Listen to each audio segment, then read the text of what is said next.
ओम नमो भगवते वासुदेवाय। दर्शकों, एक बार युधिष्ठिर ने कहा, हे कृष्ण, हे जनार्दन, ज्येष्ठ मास के शुक्ल पक्ष में जो एकादशी पड़ती हो, कृपया उसका वर्णन कीजिए।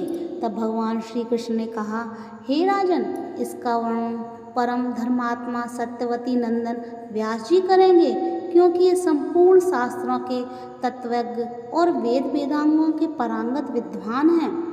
तब वेद व्यास जी कहने लगे, कृष्ण पक्ष और शुक्ल पक्ष दोनों पक्षों की एकादशी में अन्न खाना वर्जित है। द्वादशी के दिन स्नान करके पवित्र हो और फूलों से भगवान केशव की पूजा करें। फिर नित्य कर्म समाप्त होने के पश्चात पहले ब्राह्मणों को भोजन देकर अंत में स्वयं भोजन करें। यह सुनकर भीमसेन बोले, परम बुद्धिमान पितामह, मेरी उत्तम बात सुनिए। राजा युधिष्ठिर, माता कुंती, द्रौपदी, अर्जुन, नकुल और सहदेव ये एकादशी को कभी भोजन नहीं करते तथा मुझसे भी हमेशा यही कहते रहते हैं कि भीमसेन, एकादशी को तुम भी अन्न ना खाया करो। परंतु मैं उन लोगों से यही कहता हूँ कि मुझसे भूख नहीं सही जाएगी। भीमसेन की बात सुनकर व्यास जी ने कहा, यदि तुम नरक को दूषित समझते हो और तुम्हें स्वर्गलोक की प्राप्ति अभिष्ट है और तो दोनों पक्षों की एकादशियों के दिन भोजन नहीं करना चाहिए।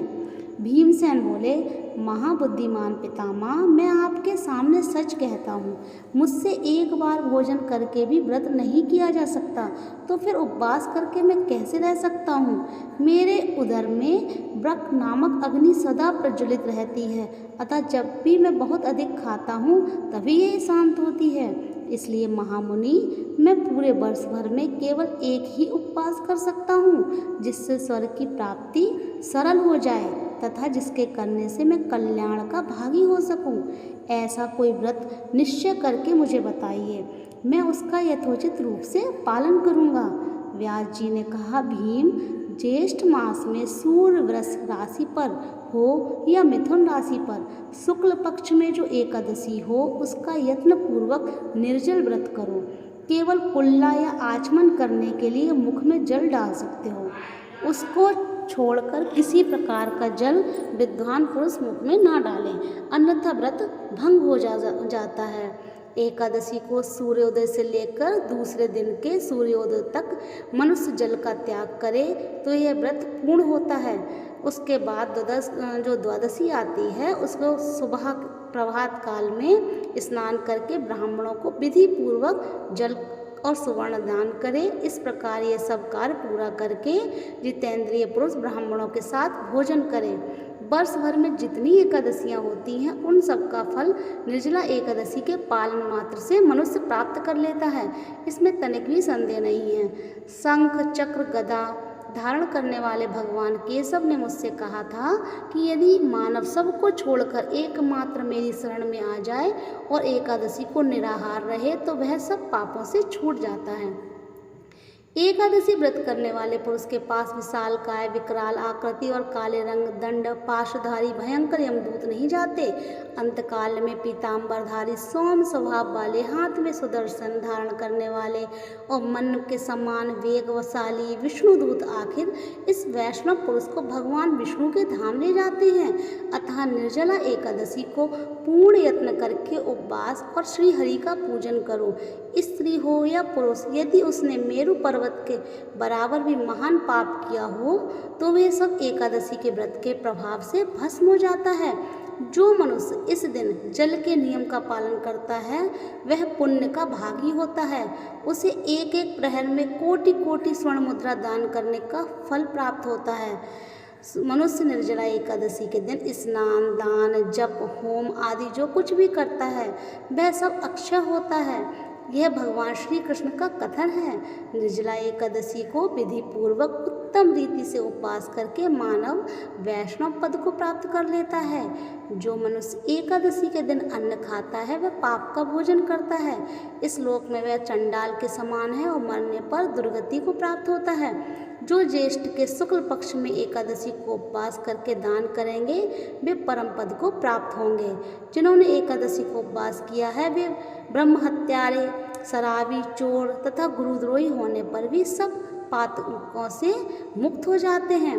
हे कुंती नंदन, निर्जला एकादशी के दिन श्रद्धालु स्त्री पुरुषों के लिए जो विशेष दान और कर्तव्य विहित है उन्हें सुनो। इस दिन जल में शयन करने वाले भगवान विष्णु का पूजन और जलमयी धेनु का दान करना चाहिए अथवा प्रत्यक्ष धेनु या घृतमयी धेनु का दान उचित है। पर्याप्त दक्षिणा, भांति भांति के मिष्ठानों द्वारा यत्नपूर्वक ब्राह्मणों को संतुष्ट करना चाहिए। ऐसा करने से ब्राह्मण अवश्य संतुष्ट होते हैं और उनके संतुष्ट होने पर श्रीहरि मोक्ष प्रदान करते हैं। जिन्होंने श्रम, दम और दान में प्रवृत्त हो श्रीहरि की पूजा और रात्रि में जागरण करते हुए इस निर्जला एकादशी का व्रत किया है, उन्होंने अपने साथ ही बीती हुई 100 पीढ़ियों को और उनमें आने वाली 100 पीढ़ियों को भगवान वासुदेव के परम धाम में पहुंचा दिया है। निर्जला एकादशी के दिन अन्न, वस्त्र, गौ, जल, सैया, सुंदर आसन, कमंडल, छाता दान करने चाहिए। जो ज्येष्ठ तथा सुपात्र ब्राह्मण को जूता दान करता है वह सोने के विमान पर बैठकर स्वर्गलोक में प्रतिष्ठित होता है। जो इस एकादशी की महिमा को भक्ति पूर्वक सुनता है अथवा उसका वर्णन करता है वह स्वर्गलोक में जाता है। चतुर्दशी युक्त अमावस्या को सूर्य ग्रहण के समय श्राद्ध करके मनुष्य जिस फल को प्राप्त करता है वही फल इसके श्रवण से भी प्राप्त होता है। पहले दंता धावन करके नियम कर लेना चाहिए कि मैं भगवान केशव की प्रसन्नता के लिए एकादशी को निराहार रहकर आचमन के सिवा दूसरे जल का भी त्याग नहीं करूँगा। द्वादशी को देवेश्वर भगवान विष्णु का पूजन करना चाहिए। गंध, धूप, पुष्प और सुंदर वस्त्र से विधि पूर्वक पूजन करके जल के घड़े के दान का संकल्प करते हुए निम्नलिखित भगवान विष्णु के मंत्रों का उच्चारण करना चाहिए। हे भीमसेन, ज्येष्ठ मास में शुक्ल पक्ष की जो शुभ एकादशी है उसका निर्जल व्रत करना चाहिए।